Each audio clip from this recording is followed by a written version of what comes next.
My name is Delaney. Hello, I am Megan. Hi, I'm Emily. I am a trainer at Wildlife World Zoo and Aquarium. Hello, I'm John Rossi. I'm a touring drummer with a passion for animal conservation. When I'm on the road, I spend as much time as possible visiting zoos, aquariums, and conservation organizations.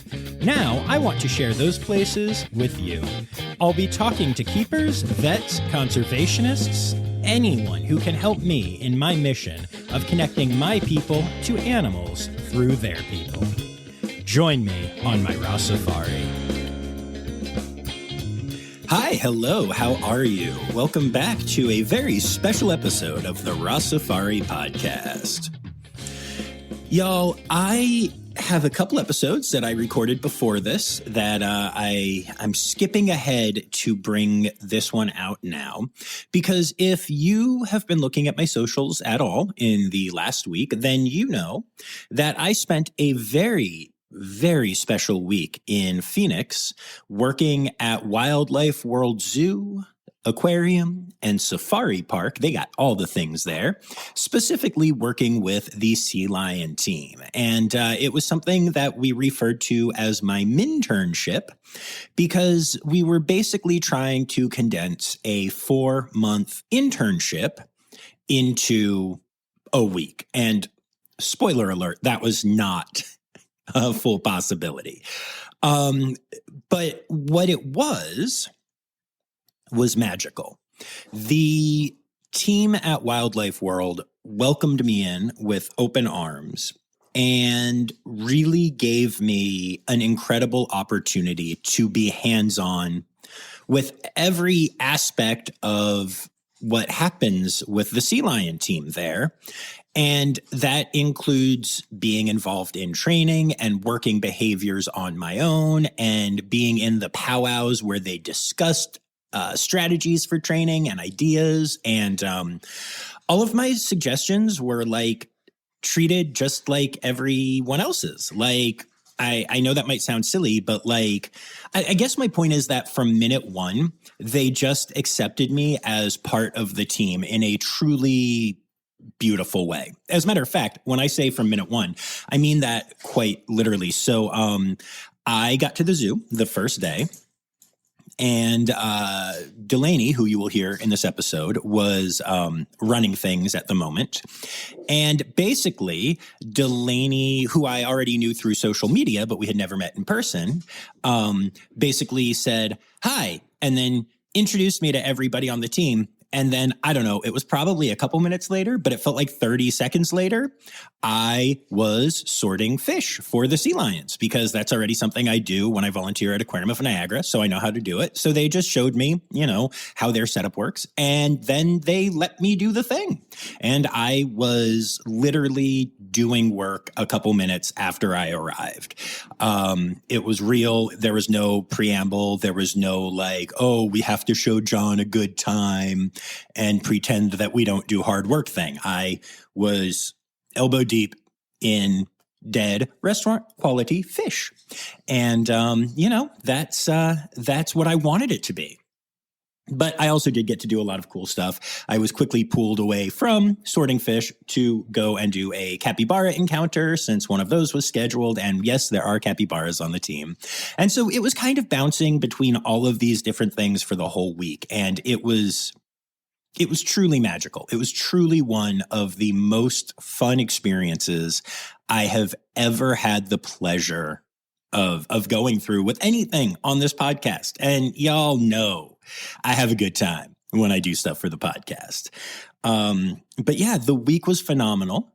The team itself is pretty large. You've got a whole bunch of trainers, plus some interns, plus a bunch of volunteers. There seems to be the trend that people who intern there don't leave. They just become volunteers because they love it so much. And then me, the Mintern. And the animals include 7 sea lions, 2 capybaras, 2 Asian small-clawed otters, a macaw, and a duck who is best friend with the capybaras. You're going to hear more about all of them, I'm sure, in the interviews, but it's just so cool to watch this team and these animals all function so beautifully together. We talked about this a little bit in the interviews as well, but like there is a lot of improvisation. Every day is fresh. There are training ideas that are fresh every day. It's never the same thing in the best way. And even the interview that you're about to hear is like that. This is actually 3 different times that we got together and sat around together kind of in between the rest of the work for the day, my last full day there, and did this interview. And there were 3 people from the team plus me all talking, except at one point, one of them had to be gone. So there were 2 people, and we recorded at multiple different times. And it was all just like rolling with it as a team. Hey, we have a couple minutes, go set up, let's go. And we were literally just sitting in the stands where the sea lion presentations happen. And there were frequently sea lions just kind of watching us do the interview. And it was so perfect, which is the encapsulation of just everything that I felt about my experience at Wildlife World. So I'm going to shut up and let a bunch of other people talk to you now about the sea lion team at Wildlife World Zoo and my Minternship. Enjoy.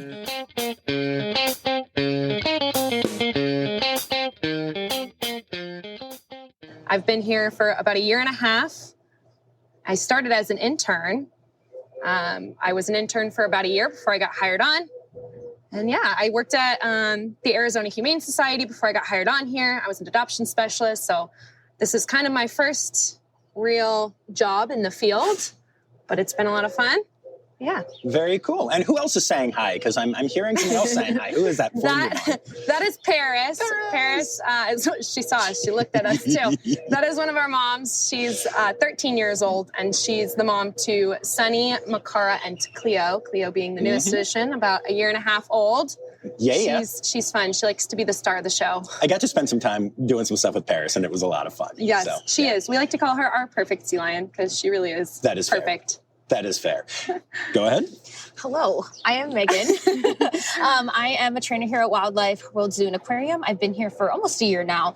But prior to that, I was at another facility. I was at the Institute for Marine Mammal Studies in Mississippi, and I was there a little over, actually almost 4 years, because I also started as an intern there. I did a research internship and then animal care and training, and then finished up my master's degree in animal welfare and behavior before coming out here to Wildlife World Zoo. So I've been here almost 1 year, and then in the field going on 4 years, I think this coming week. So very exciting. So exciting. Yeah. Happy anniversary. Yeah. Hi, I'm Emily. I'm also a sea lion trainer here at Wildlife World. I've been in the field for almost 4 years too, which is crazy. I've been here on the sea lion team for just under 1 year, just like Megan. We started at pretty much the same time, which was really fun. And I've been here at the zoo for just over 1.5 years, because I was in the education department for a little bit, which was really fun. And then before that, I was at Odyssey Aquarium, the Memphis Zoo, and Blank Park Zoo. So I've definitely done a lot of different odd jobs around there, but I'm definitely really happy to be where I am now with our incredible sea lions. Nice. That's awesome. Yeah, I feel like the vibes here are pretty immaculate on this team. And it's very cool to see how tight and together everyone, human and non-human, on this team are. It's really cool to see. So then my butt showed up and decided to come in like a wrecking ball and spend the week working with y'all. And so I'm curious, before we get to the me part of it, the important part, what has it been like having an outsider come in? Delaney, you and I know each other from social media, but had never met. And you two never saw me before. And suddenly it's like, hey, here's this guy, have him do stuff. What was that like? I don't know. I always love having people that are not normally here at our facility come, and even if it's just for a week or for a day, come and help out and just kind of see what it's like, what we do here. Because I do feel like it's pretty unique. We've got some amazing animals. We have an amazing team. And you've been phenomenal. You help out where needed. I love it because I'll have to go do some sort of animal session and then come back and you're just scrubbing coolers at the sink, which is fantastic. It's like one of the one things we look for in interns too is when they can multitask. So you've been great to have here because you kind of just find the spaces that need to be filled. And then you also provide a really good outsider perspective. I feel like even when we talked about like our show scripts and how we want to change them and putting your input in on that and how we can make them more conversational rather than so scripted and what we can do to kind of improve them. And it's been fun. I love it. I love an outside perspective. So. Well, thank you. I appreciate that. I also just really love having like people just from other corners of the field, just like to talk to them and come see them. Because obviously like different facilities run things differently, or like your experience in the field is going to be different than our experience in the field just individually. But I also love too how like we were talking just about like trainer development and you're like, I can connect you with this person or I can connect you with that person. So it's also fun too, because then we like not only get to connect like with you in another aspect of the field, but then also so that starts to like get our branches spread out even more, which is also great because then I just think it's so fun when other like parts of the field just all just come together, like whether it's with different facilities like collaborating or just like different trainers collaborating.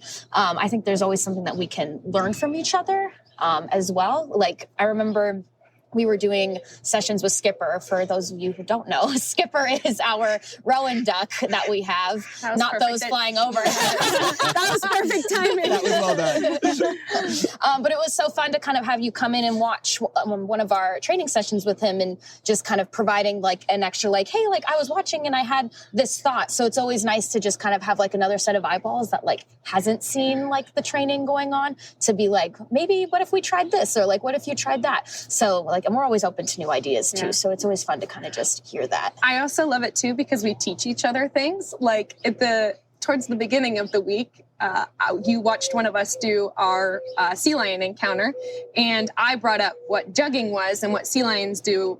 It's a behavior called jugging. And you were like, what is jugging? I have never heard that before. And I told you, I was like, it's as simple as what we like to call sea lion yoga because it looks like sea lion yoga. And it's been fun because I feel like I've learned a lot from you, and we can kind of take things from each other. Yeah, and I have to say before we go on, Emily, sorry, but to me as an outsider and somebody who's like not come up through this field, again, whenever I don't understand something, I'm like, hi guys, I'm a drummer. Sorry, that's my background in animals. I struggle to be like, hey, I'm going to make a training suggestion, especially on the first day. Good Lord. And, but this team has been so welcoming and so genuinely awesome that I just feel like I'm part of the team. Like I'm super not ready to leave for the record. I literally was coming in today and I was like, I'm not ready to leave. This is so sad. I have a flight tomorrow. Boo. But yeah, so I do appreciate the openness really helps with all of that. Yeah, that goes with exactly what I was going to say. But I feel like we're really lucky. We have a very unique facility that pretty much our boss, Krista, has curated. And it is so open and so accepting of new people, new ideas, no matter where they come from. And I think that is something that's really beautiful and that you don't necessarily see at other places. We are really looking for other opinions, whether you're a trainer, whether you just hang out with a lot of dogs, whether you know how to work with hoof stock. Like, what are the things that we can learn here? Because we're not only just working with our 7 sea lions, we also have Skipper, our duck. We have 2 capybaras, 2 otters, and a hyacinth macaw. So it's quite the eclectic little collection. And I feel like just like we can learn from each of them different ways to train, we can learn from other people different ways to train. And I really hope that people feel this way when they do come in, because I feel like we have probably more people come in and visit us than normal. And I hope that they feel welcomed. And so it's really nice to hear that, we're kind of doing that with you, especially because I feel like our boss, Krista, especially wants to encourage that type of connection. Because like Megan was saying, it really just shows how beautiful the field can be when you all work together. Yeah, absolutely. And that extends here to outside of people in the industry. I have been blown away by the fact that y'all have I don't want to use the word authority, but I'm gonna go with it for now.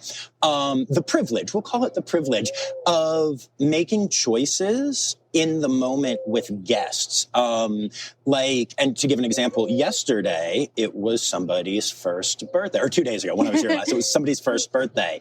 And a parent mentioned it to me as he was leaving, and he was just like, hey, I was like, hey, hope you guys enjoyed the show. And he's like, oh, it was awesome. It's his first birthday. What a great way to celebrate. And I was like, ooh, we have a first birthday. And I was just going to say, like, maybe we can give him a sticker because we have stickers that we can give out. But Krista came running down and was like, well, do you want a sea lion kiss? And it was such a magical moment. And that family will never forget that. And that picture will be on the mantle forever. And that's what inspires people to care about animals. And so many facilities I've been to, places I love, would be like, do you want a picture for $40 or something like that? But it was just a moment to, like, there was a special moment. Let's celebrate. The bachelorette party. Yeah, talk about that. That was the most insane thing I've ever seen. Yeah, who came up with the idea? It was me and one of our other trainers, Emily. So we had just finished doing a small capybara encounter in their home, and we're walking out. And to quote, they were like, "Hi, Wildlife World girls," which we love. And then they were talking about how, like, they were, you know, in town for a bachelorette. They had flown in from New York. And then they were just wondering where the sea lion show was. So we just pointed them in that direction. And as we were walking away, we were like, what if we did something during guest participation? Because we have a guest participation segment in our show. So we were like coming up with different ideas. And we were like, so do we ask her if she wants to participate? Or do we just ask her name and say nothing? Which is exactly what we did. So we tried to make it like a surprise for her as well. And it was really fun to see like her have fun. And then after we were able to kind of do something fun just with her whole bachelorette party too, which I also think is going to be a big memory. Because if you think about it, if you're going to a bachelorette party, it's not really common to go to zoos or aquariums. So I think also having that special aspect of too is just another memory to have like on her journey to marriage. But I also think us being able to like create those moments for guests, just like you mentioned, like it inspires them to like care about these animals. But I also think too, it also kind of starts to kind of create the future generation of trainers when you think about it. Because I think we all probably remember the first time we met an animal, or the first time we saw like a show with a sea lion or a dolphin, or just with whatever animals that we did. And like, we can kind of pinpoint those moments where you're like, yeah, I want to do this. I want to be in this field. So I think that's also pretty special too, is that we can kind of start building that next generation as well. One of the big things that like we pride ourselves in here at our facility is starting and ending every interaction positively. So it can be something as simple as, instead of saying no, take a step away from the window, be like, oh my gosh, how did you enjoy our show? Well, you should head out this way and look at our porthole windows where it feels like you're underwater with them. We're ending on a positive note, but also keeping in mind the safety of your guests. And I feel like that's something that we pride ourselves in, and we try to train and teach, I should say, our interns on, because we want to inspire the next generation. Like you said, we want to inspire them not only to become trainers, but also to protect the animals that we work with and their wild counterparts and the environments that they live in, because we would not be where we're at without them. Yep. This is definitely my favorite part of the job, is the guest interaction and being able to inspire people. And our facility does a really good job of being able to form those connections. I have so many stories from just my like under a year here of just incredible moments we've been able to provide. One of my favorites, I know I'm telling another story, but one of my favorites was actually a woman that was here at the zoo to celebrate her 90th birthday. Oh my gosh. With her family. And did Krista tell you she sent you guys a card too? What? Yeah, she did. She sent you guys a card. I'm gonna cry. Okay, so now I have to tell the story. So they're heading into the sea lion show, and one of the family members asked me, like, where is the best place for a wheelchair? And I was like, anywhere in the front. And she's like, she really wants to sit like right in the front in the middle. And I was like, that's perfect. Put her there. And so we're kind of waiting for the show to start, and I'm going to be the one hosting it. And I like walk up to them and I'm chatting with them, and they're like, oh, it's her 90th birthday. And all she wanted to do today was to come to the zoo to see the sea lions. And it like kind of made me emotional in that moment, because I was like, oh, wow, like we're not just inspiring kids. We are connecting so many more people than that. And it was a really cool show because I used her for one of our guest interaction portions of the show. And then at the end of the show, my boss allowed us to let them stay for a little bit. And then we were able to bring one of the sea lions down into stadium to come see her in her wheelchair. And it was just a really special moment. And afterwards, she like just kept holding my hand and telling me how like thankful she was and how much she enjoyed being there. And it really just like it made my day for so long. And to find out that like she sent us a card, like those are my favorite moments, whether it's, you know, a large group of school kids, a small group of like homeschoolers, whether it's, you know, a teenager that wants to do this someday. It's all the generations that we see here. And it's just really cool. It's really beautiful. It is. And one thing that I love is that there's a lot of trust here too, like right away. I was given permission. I was actually told to go talk to people at different times. And Krista trusts that, like, I know how to talk to people, obviously, but like, it wasn't like, we've talked about like keeping things positive and stuff, but like, she was literally like, at one point when y'all were working Junior's backflip, was like, John, there are people out there. Go tell them what we're doing. That was my entire instruction. And there was one little girl that was so in love with everything that was happening. She asked me like 10 questions. She fell in love with Junior. She, you know, that's a person who might be a trainer in 10 years. You don't know. She wouldn't leave me alone. Oh, hello. Are we open to sea lion encounter? Yes. Yep. We'll open up in about 2 minutes. Gotcha, thank you. No worries. And I think it also invites guests to be more comfortable talking to you too, because that's the vibe. Like that has happened a lot, what we just heard. I'm leaving that in because that's hilarious. Because that honestly shows like, and a lot of times it's like zookeeper, public, separate type thing. But yeah, no, and I got to do it we were doing ultrasound training for the Cappies, and I got to do it then too. And I'm over there interpreting this, and it was awesome. Like the ability to connect with those people. That's what I try to do with the podcast, but to actually see it happening, my heart grew like 3 sizes. Like it was amazing. Speaking of the Cappy ultrasound, it was so funny because everybody was leaving and you were still right in the Cappy exhibit, just staring at the guests, talking to them about it. And we were like, come on, John, it's time to go. Okay, so I need to work on situational awareness, but normally I'm just talking on a microphone. But yeah, they were super passionate about the Cappies. And when I said that they were BB-8 and Chewbacca, I mean, we were done. We were done. We were having deep conversations. Skipper / Jar Jar Binks, right? Yes. That is fair. I think too the interactions that we have outside of shows and outside of our feedings and photo programs are some of the most magical. And when we're doing training sessions out here in our stadium area, it's not open to the public, but that doesn't mean that our boss won't crack that door open and invite the next group of people in and talk to them through our sessions. And then they get to watch us training these cool behaviors that they may see in a show later. And I feel like that is a really cool thing to see and a really cool thing to experience. And that goes with what I said before, that we're just a super open facility. Whether it's guests, whether it's people from other facilities or anyone that's not in the field as well. It's really amazing. I think so too, like even having those moments where guests can come in and watch training sessions outside of like our regular presentations is also pretty special, because I feel like a lot of the times like guests don't get to see that as often, you know, like we train animals to be ready for shows and like, you know, be ready for the different encounter scenarios so they kind of know what's coming, but we can also change it up and be variable with it so that way it's not the same thing. But I think like seeing like the training aspect of it, and like you'd mentioned, like explaining every detail of it is just another moment where we can like talk more about like the field and how our minds work and all of the different moving parts that go into training a behavior, getting someone ready for a veterinary exam, which, by the way, I feel like that's a really big part of our presentations too. Like whenever I'm talking and I talk about like blood draws or x-rays, everyone's always like nodding their head or they like have a surprise look on their face. Or yesterday we just had like tons of field trips here and like announcing, like asking all the kids, like, do you guys get x-rays? Do you guys go to the doctor? Well, the sea lions do too. Like that, like excites them as well. So I think like just having, like being able, that's also one of my favorite parts because like having people like come in just to watch our training sessions are always fun because they always like are asking questions or they're always like, oh, like I see, like, especially oh, that's so cool. husbandry behaviors. Yes.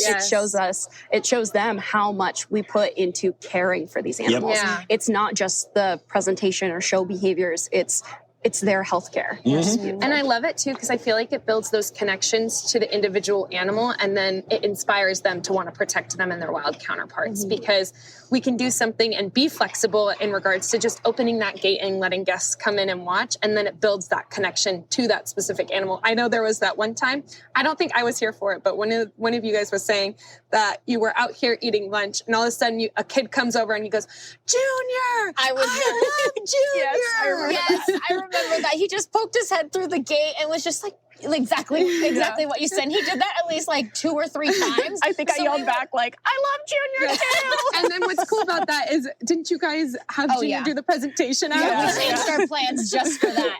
And that kid was psyched. I want to say, I think he was also our guest participant. Oh, he totally was. Yeah. So we look out. I love how we also look out for that stuff. So that way, like, it's not just we're choosing just one participant. Like, we can choose like somebody who is like obviously showing that they're excited and stuff. So like when you guys come in for our presentations, just know we watch you. We watch you. We're always watching. Are you guys sure it was a little kid and not me? 'Cause I love Junior. You do love All right, we have to do a presentation or a meet and greet, whatever. Yes. But let's do the thing. But thank you guys. This has been a blast. Yeah, thank you.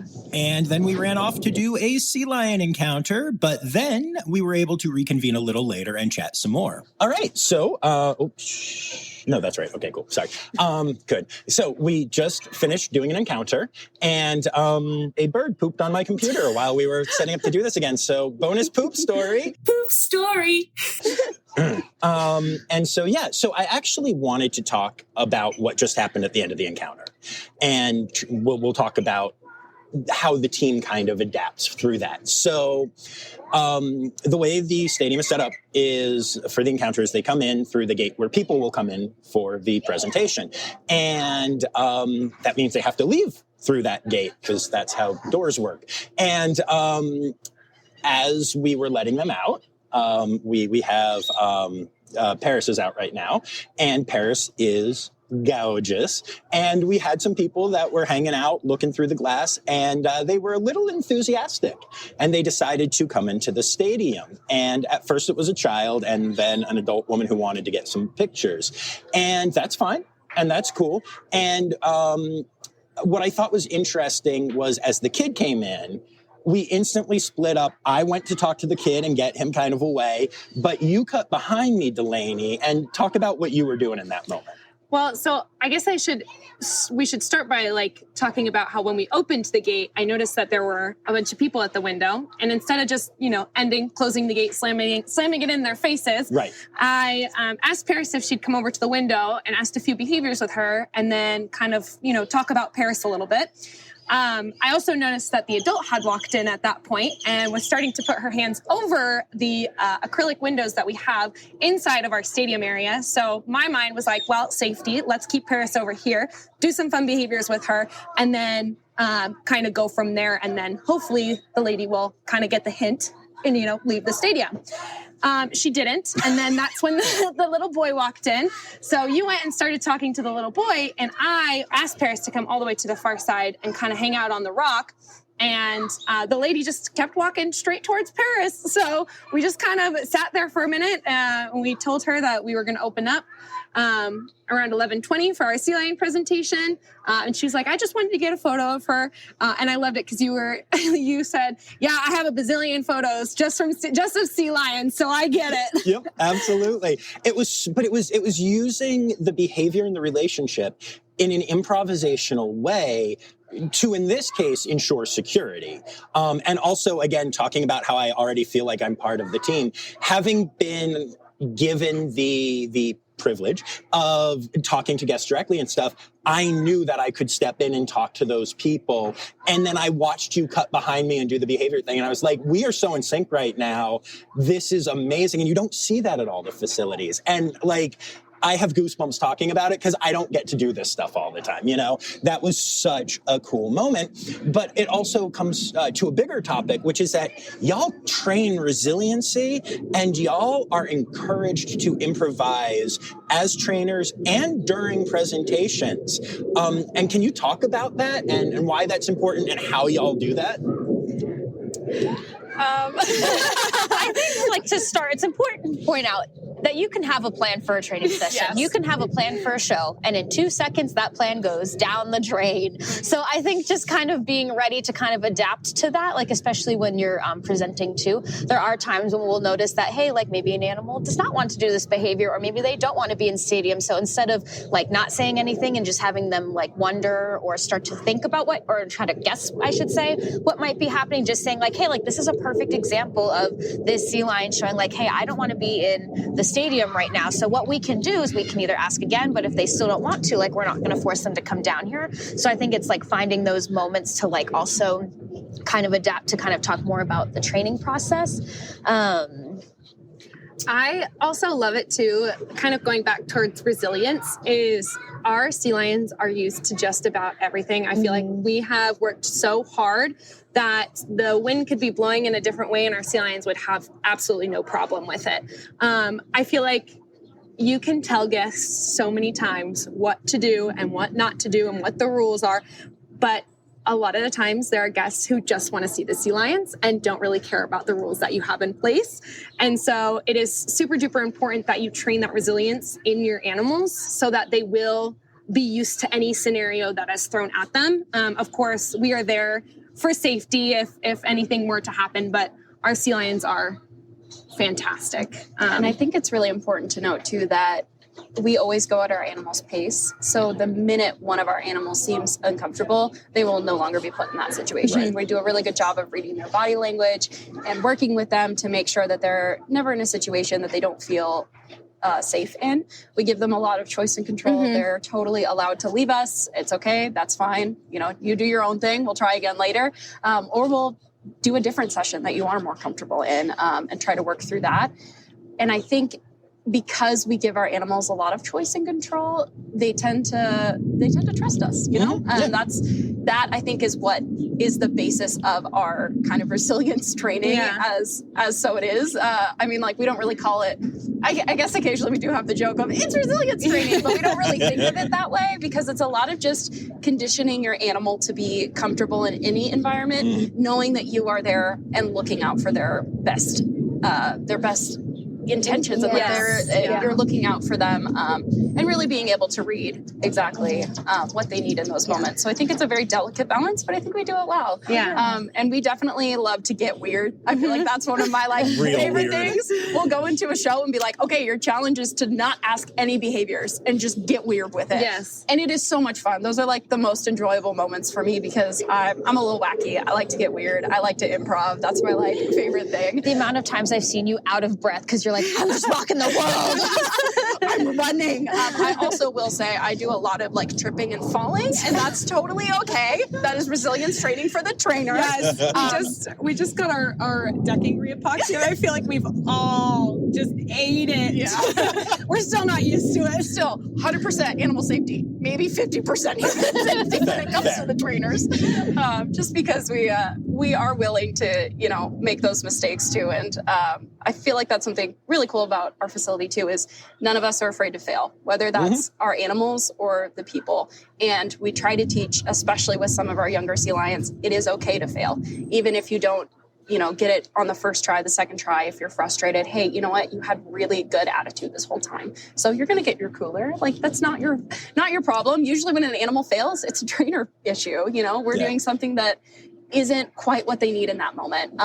And so I think that's helpful too. I guess. Sorry, I went on a rant, guys. No, that's great. But there's one other thing I actually want to touch on from what you said, which is that if you're reading body language and you're seeing that they're uncomfortable, you will stop it.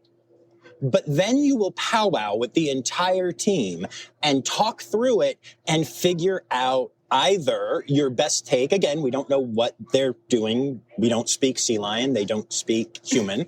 But you will powwow to figure out what it was and was it an antecedent and then we'll be like, okay, well, if they were uncomfortable, how can we make them comfortable? And you might not always call that resilience training, but that's exactly what that is.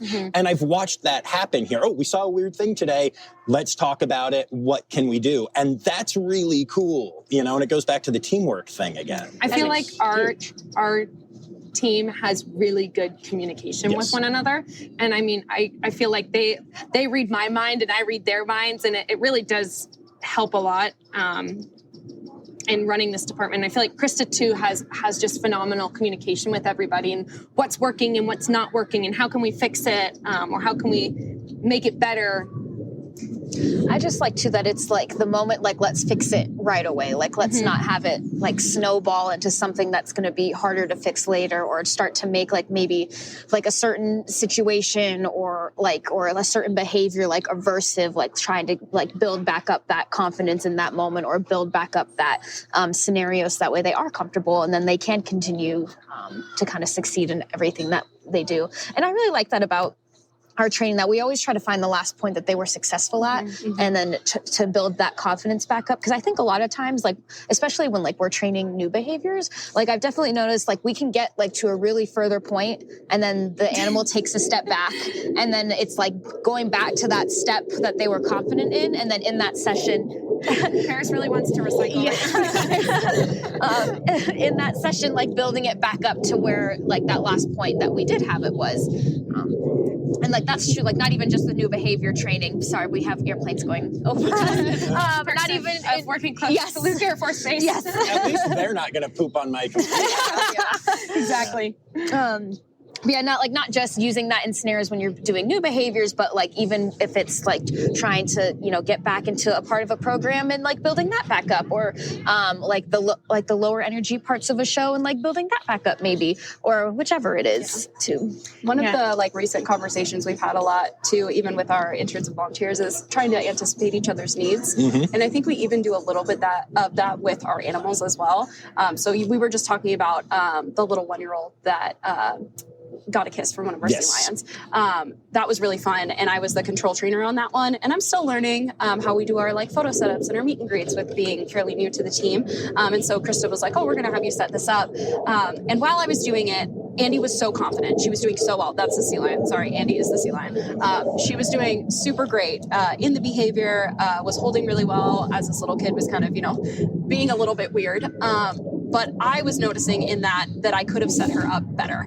And that's not because Andy was showing any type of uncomfortable or any type of, aversion to the situation. But it was like, oh, you know what? I should have pulled her slightly more this way. So she was facing to go back up to the water if she needed it. That would have given I told the parents afterwards they could give her some touches. That would have given them more of an area to touch without being too close to her head and her face. And then I also realized I didn't have my cooler close enough, so I couldn't reinforce her right away for doing something that was kind of difficult, which was, giving a baby a kiss on the cheek. And it wasn't that she did anything wrong in that situation, but I, as a trainer, was like, you know what, next time I'm setting this up way different and way better. And it's anticipating that need from our animals and also anticipating that need within ourselves. And I think we do a really amazing job of that as our training team. And I think it's also cool. Sorry, I just really quick, because very good. Specifically from that topic. You're good. The other thing that you then did, you learned, you came to the whole team in the powwow, you told on yourself, right? I mean, you literally said, this is what I did, this is how it could have been better, and now everybody learned from that because you have the culture here where you're not going to be berated, you're not going to be mocked, and that's so important. And that even extends to, like, you're all relatively new. Like, Delaney, you've been here a year and a half, and you're, like, running the day right now, right? And, like, it's even with me, there was one of the shows, Krista comes up to me and was like, hey, I just decided I'm going to send out all of the sea lions, do a scatter feed, here's some Jello, walked away. And I was like, okay. And that trust was there and the resilience was there that if I did, not that you can screw up a scatter feed, but if I somehow screwed up the scatter feed, it wouldn't fall apart. And that teamwork and that connection and that trust, especially for a newish team, is astonishing. And I mean, you guys can hear it in this conversation. They're finishing each other's thoughts. And that is a cultural thing. You build that culture. And Krista has done an insane job with that. She has. And I just have to say that she is the reason I got into training.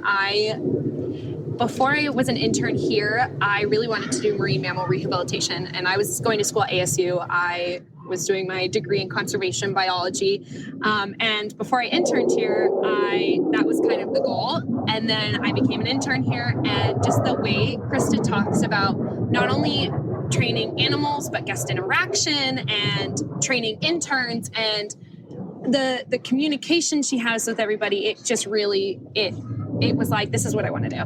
That's who I want to be. This is what I want to do. I want to be just like Krista.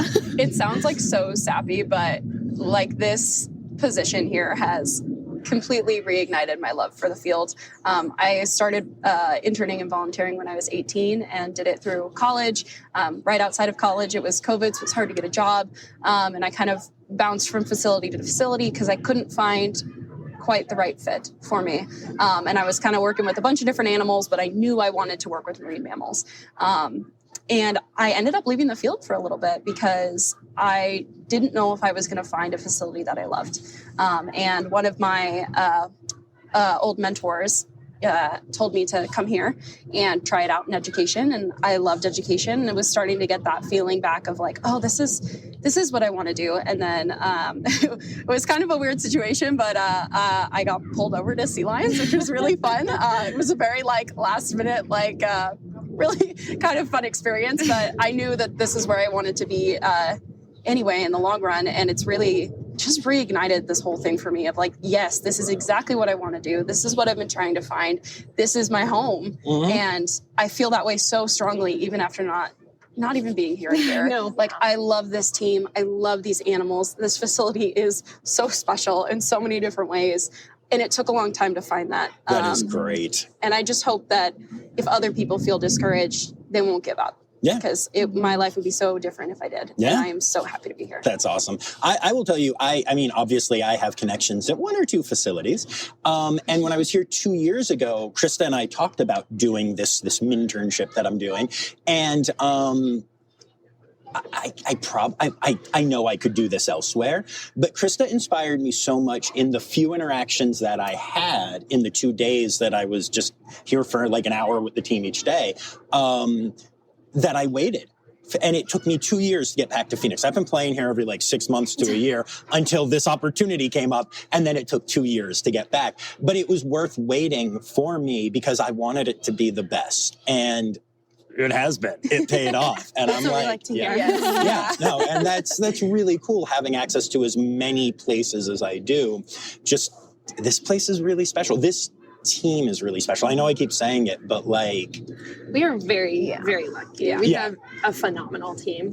Yeah. Like I wouldn't trade it for the world. Yeah. We are definitely all willing to put in many hours. We plan special events. Delaney's really the head of that, which is so cool. But long hours, long nights. We just did a 21 and over Valentine's event that was Delaney's brainchild, and she put it all together. Yes, I will say I'm not the only one who, came up with the idea. Krista and Brittany have also been, we've all been like the big brain into it, but it's cool to see all of the events come together. And it was so much fun. And we did a lot of like late nights, but it was so worth it. It was such a fun event, and we're really hopeful to continue doing it as well. And that's what's great too, is like having like everybody on like our team like ready and excited to like put in those long hours and like do like a lot of extra things to like make these things happen, because it just shows like how much we want to grow like as a program, and then grow like have the zoo grow as well, and then also just growing as a team. I really love how Krista's always like encouraging us to be like, well, what do you want to do, and like what are your goals, and then trying to be like, okay, like maybe we can start that at this point, or like let's like think on it and like we'll try to make it happen. How like she's just always encouraging like of our learning and growth,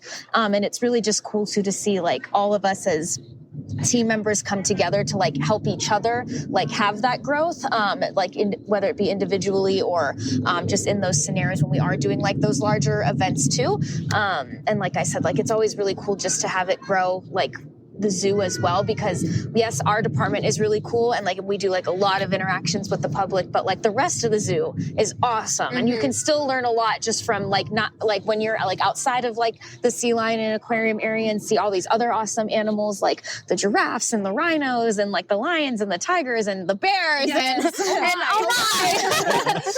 so it's really cool that like we can kind of play a part in like helping the zoo grow in that aspect, because we're not only just spreading awareness about our animals and having guests experience our animals, but we're also having a guest experience the rest of the zoo and the rest of our animals and experience them, like if they're feeding the giraffes or, you know, or if they're just kind of watching like the zebras hang out, or like the amount of times people have come by like our capybara exhibit and all you hear is capybara, capybara as well. I want to get back to this, but it is time for our sea lion presentation. We'll talk more But later I do if we want to can. talk more about the rest of the zoo because there is a lot to say about them. Too. All right, Your let's podcast go episode is going to be so long. I know. I'm so excited. Let's go inspire people together. And see, this is exactly what I'm talking about when I say this team is incredibly adaptable and ready to go and just inspiring and inspired. It's just amazing. We were literally doing this interview as people were lining up. We were finishing up that portion of it. And I slammed my computer closed, put my mics in my bag. The girls ran down behind the scenes to start moving sea lions around. And 30 seconds later, I was welcoming guests into the stands where we had just interviewed. And then like 3 minutes after that, there were sea lions out on the stage and trainers being trainers, and we were all doing the thing. It was amazing. And then we were able to get back to our interview later. So does being at, like, I know that like this team is very independent because there's just so much going on over here, but what's the impact of being part of a larger zoo, and especially a like really larger zoo? It's definitely interesting. All of the departments kind of have their own teams and their own ways of going about things, but it's been really cool over the last, over a year that I've been here that we've kind of watched a lot of the departments start to work a lot more together, especially as there's been more of a interest in training throughout our entire zoo. It's created a lot of really cool collaboration. And we are definitely the cheerleaders for training. Like anytime anyone wants to come talk about a training success, we will celebrate with them. It's time for Interrupting John. Okay, I had to duck in here to tell one quick story. So I was cleaning coolers in the behind-the-scenes area at one point, and I saw that somebody from somewhere else in the zoo came by and was talking to a couple of the girls on the team. And I didn't hear what was going on, but I saw that he pulled out a phone and was clearly showing pictures, and all of the girls started cheering and squealing and saying, "Oh my God, that's so awesome!" And they came back in, and I was like, so if this was a normal group of humans, I would guess that he just got a new puppy or had a baby, but let me guess, training win? And they all go, training win! And it was just adorable how excited they were for someone on the other team, but also on their team to have a training win. And that story is just yet another example of why I love all of these people so much. Anyway, back to the interview. If they want to complain about a training problem, we'll be their ears to listen and make suggestions if they want it. And that's really cool because I felt like that has really fostered a really cool connection throughout the whole zoo, because we do have kind of a unique way. Since it's such a huge zoo, we have a lot of different animals, a lot of different teams. I was originally on the education team before I came over here, and even the differences there is really neat. But I felt like I was able to apply a lot of the knowledge that I had over there, especially working with their birds and their mammals, and being able to apply that to here has been really cool, especially because we have our other animals that we do have here. So that's been really amazing to kind of put that knowledge to work as well, while also doing the thing that I love, which is working with the sea lions.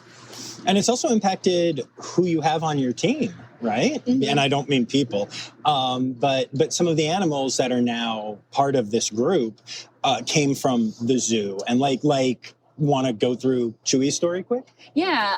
So Chewy was born here, and then he was hand-raised and given to our team to be our encounter capybara.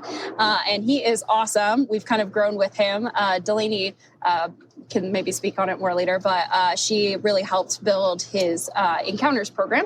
So he comes and meets people, which is really amazing. And he's a great animal for that. He's got a great disposition, but we train him the same way that we do with our sea lions. So if he, decides he doesn't want to participate, that's his decision. And he can walk around and hold people captive in our stadium, like we like to say. But most of the time he is great and so fun to work with. And it definitely is a different style of training. Sea lions swallow their food whole and are ready for the next complex behavior, capybaras need buffer time. They got to chew their food, they got to think a little bit, and then they're ready for the next thing. So it's definitely really fun, definitely very different. I had never worked with a capybara in my life. And then we got Chewy, started working with him, eventually built capybara encounters for people to purchase and be able to meet him. And I didn't know anything there was to know about capybaras until we started that. And it's really cool because we have capybaras around the zoo, but being able to like learn from the other departments about what they eat and, you know, their social dynamic and what type of browse they can have. It's been really fun because I feel like our department has a really strong relationship, but we've been able to create those relationships in other departments in the zoo as well. Nice. Very cool. Is there anything that y'all want to say about your jobs, what you do here, the time that we've spent together? Just anything. Ooh, there's so much to say. You know, Definitely, if you guys are in Arizona, come visit us. We would love to see you and love to share all of our animals with you because we love sharing our animals with everybody. I feel like we're just so lucky. I feel like I'm going to say that a million times in this podcast, but we absolutely love our facility. And we love being able to share our facility with other people. So this has been such a fun opportunity. I want to encourage more people to reach out and see if they want to spend a day with us because we definitely would love that. It's been such a cool experience and it is really fun to be able to share it to a new audience as well. Like we have our normal audience that comes here and visits the zoo, but having another audience listen to us is really amazing too. Yeah. And it's fun too because there's never 2 days that are the same at the zoo. Like our schedule, like our presentation times and stuff like that is pretty much the same. But you're not going to see the same sea lion presentation twice. Your capybara or sea lion encounter is going to be different from somebody else's encounter. So there's always something different, always something new, always something going on here at the zoo. That rhymed. Yes. I love that aspect too. Is that our days are never the same, and we're very fortunate to be able to do this. You know, every time guests come up and are like, you guys have the best job. And it's like, sometimes they don't know like the half of what we do throughout the day. Cause they they just see like the encounter or the presentations. And sometimes we do kind of tell them everything that we do. Now, I'm not trying to say that everything else we do sucks because it does not suck. It's everything we do is for them. And I think that's probably the big thing too, is that everything that we do for the animals is for their health, for their well-being. And it is the best job because we do get to kind of cultivate those relationships and have fun with them in addition to taking care of them as well. Definitely. But it is also important for people to understand that, you know what, scoop and poop or sorting through 120 pounds of fish does actually suck. It's worth it. And that's why you guys do it, and that's why I've been here doing it. But, hearing, hey, there's a capybara encounter going on. John, can you go clean coolers? It sucks. I'd rather hang out with the cappy, but it's so worth it knowing that it's helping with the welfare and all the stuff that you guys have been talking about. And I will say, sorting through fish, you get some fish zen going on there, and it's actually quite nice. It's time now, don't you know? We've come to the end of the show.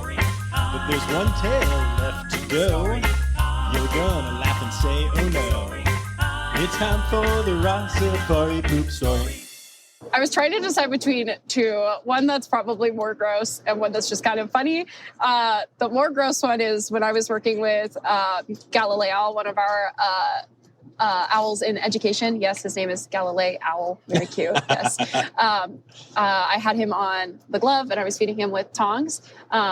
And whatever I handed him, I think it was a piece of like chopped mouse, he decided he really didn't like it. And I was in the middle of giving a spiel about him on stage and he flung that piece of mouse straight into my mouth. Oh, It was so gross. And I had to play it off like it was fine. It was disgusting. And there was like part of it still on my eye when I got off stage. And one of my coworkers was like, wow, that's horrible. I was like, yeah, it was really bad. And then my other just stupid story is I used to be a hoofstock keeper, and in our rhino yard, we would drive in these, they're called like mules, but you can load up hay on them or load up poop in them and drive them around. And I had a full mule of poop, of rhino poop, and I was driving out and it had just rained really heavily and the mule got stuck in the wallow. Yeah, which is basically a big mud pit for our rhinos. And so I had one of my coworkers come help me, and we were trying to push the mule, and all the poop kept coming out of the mule. And then we finally got it out, and I was like, oh, thank God. And I went to step out of the wallow, and I stepped out of my boots, and my boots were swallowed by the mud wallow. It was so sad. We got one out, and then we recovered the next one like a couple hours later because we didn't want it out there. But it took a long time. We had to dig up my my boot. So that's amazing. Yeah. Oh my gosh. And then we ran out of time again. But don't worry, Delaney and Megan were willing to send in their stories. So here are those. All right, John, here is my poop story. Poop story? Or should I say dirty jobs on the job. So I'm going to be talking about the time that I had to do a night watch for Cleo. So back in July of 2023, we had little Miss Cleo born from mom Paris. And if you don't know anything about sea lions actually can't swim at birth. And out in the wild, they kind of hang out in the shallow parts on the beach, on the rocks, until they gain more skills and confidence in swimming. And it goes for the same thing for our sea lions. And so when Cleo was first born, we had to do night watches to make sure she didn't fall into the water because she didn't know how to swim. So I was doing a night watch one night with one of the other trainers, and we were kind of just hanging out, watching her, making sure she wasn't getting too close to the water. And she was getting very close to the water, making us very nervous, if I do say so myself. And keep in mind, Krista, the director of our department, had told me if she falls in, we have to jump in to get her out. So I was very prepared that if she were to fall in, I will be going in after her. I did bring a change of clothes in case I needed to as well, which I'm glad I brought that change of clothes because I did, in fact, jump into the water. So we were kind of sitting there, and all of a sudden she just slowly slides down and eventually falls right into the water. We slowly had stood up, and then she fell, and I immediately, without thinking, without a second doubt, jumped straight into the water and kind of pushed her up back onto our decking. Let's just say Paris wasn't too happy with me.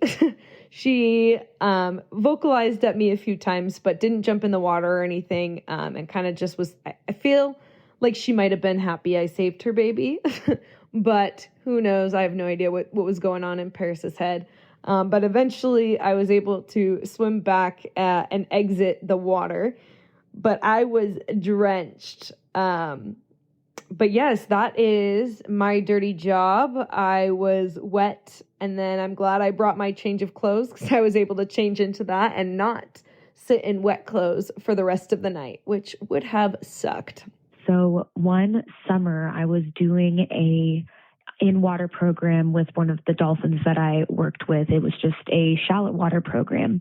So during that program, we would put the dolphins in different sort of layouts for guests to reach out and touch them. And one of the layouts that we would do with them is a fluke present, so that way guests can look at their tail fluke.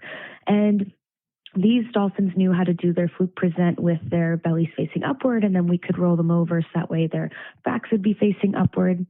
So in this particular fluke present, I had my dolphin with their belly facing upwards. Now I was, in the shallows holding their flukes, and the guests were touching his tail and everything. And at one moment, my dolphin had to go to the bathroom.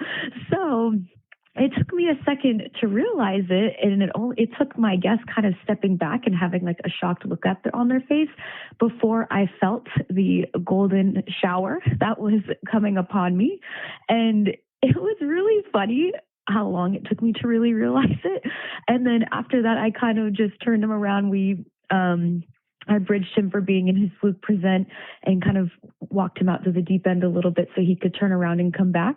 But it was really funny in the moment, and it was also really smelly. I definitely had to wash my visor and take a little extra long shower after changing out after that program. But yeah, shout out also to that guest who had a video of it and tracked down somebody in our offices to get that video to me. So it's not only a funny memory, but also something that I can look back on and laugh every now and then just watching that video. So yeah, a funny little thing to happen during a guest program. And believe it or not, that wasn't the only time that it happened. It happened to me again later on that summer. So just safe to say that after the second time, I definitely made sure to do his fluke presents with his back facing upwards and very, very variably having him on his belly, but with his dorsal fin facing up a little bit more often after that. But still something that's really funny to think about as well, especially because I think I'm the only one, at least to my knowledge, that has happened to. So yeah, that's my story. Awesome. Well, thank you all so much for doing this. I super appreciate it. Of course. Yeah, we absolutely. had such a fun time. Like, this has been so much fun. Yay.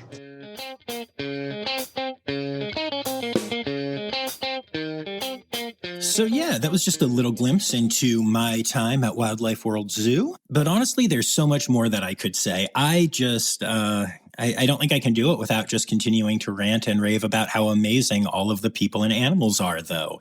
But yeah, the experiences that I had have really opened my eyes to a lot of things and how things work in this industry and how I am as a trainer. And honestly, things I learned that week have already approached how I work with my own dogs in training stuff. So like a very impactful week and one that I'm hoping to repeat again down the road. I want to go back. So if you are in the Phoenix area, go check out Wildlife World Zoo, but also hire me to come play drums for you or bring my show out or something so that I can go back to Wildlife World Zoo, because really that's all that matters here. But talking about drumming, I was in Phoenix to play a show, and people from the team actually came out to see the show, which was super touching. And I wanted to come up with a way to thank them all for the amazing week. And so I did send some gifts to the team, and I'm hopeful that they will be well received. But I also gave them a gift at the show. See, there is there's an official theme song for Wildlife World Zoo, and it plays before every presentation, and it's on their commercials and stuff. And so during my show, I inserted a section where I thanked the team for being amazing, and then had my band cover the Wildlife World theme song. And so I'm going to put that before the credits at the end here. It's just a cell phone recording, so it's not studio quality, but I think y'all will get a kick out of it. But before we get to that, I do need to wrap up here quick and to thank you all for being here, to remind y'all to make sure that you subscribe so you don't miss any interview episodes or any of the Zoo News episodes that come out on Fridays. Of course, make sure you're following along on the socials at Rossifari, on TikTok at Rossifari Pod. You will have already seen, if you're there, and we'll be seeing more of the incredible photos that I took during this incredible experience there, and maybe even some videos, because we got lots of cool stuff. And of course, I need to say thank you to all of my patrons, especially my Red Panda level patrons, including Dr. Laura Schenk, Dr. Stephen Williamson, Barbara Bennett, Jenny Owens, just here for the stickers, who, of course, we now know has an actual name, which is John Lewis, Melissa Reed, and Kevin Williams. Thank you all so much for being such great supporters. And thank you to all of my patrons. And last but not least, remember, friends, the word credits backwards is Steiderk.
was me, Taylor Isaac Gray, Jason Koehn, Dale Obermark, and Stephen Lassiter doing the Wildlife World Zoo song. And yes, I did get to introduce the band to some sea lions. The Rossifari podcast is produced, hosted, and engineered by John Rossi. Editing and fact-checking by John and Dr. Zoe Rossi. Our theme song is Sevens by Nathan Burke, performed by Nathan and John. Interrupting John theme and additional voices by Taylor Isaac Gray. You can reach John directly on Instagram and Facebook at Rossifari or by email at rossifaripod@gmail.com. Rossifari is part of the Daydreamer Media Network. Now, stop listening to me and go visit a zoo.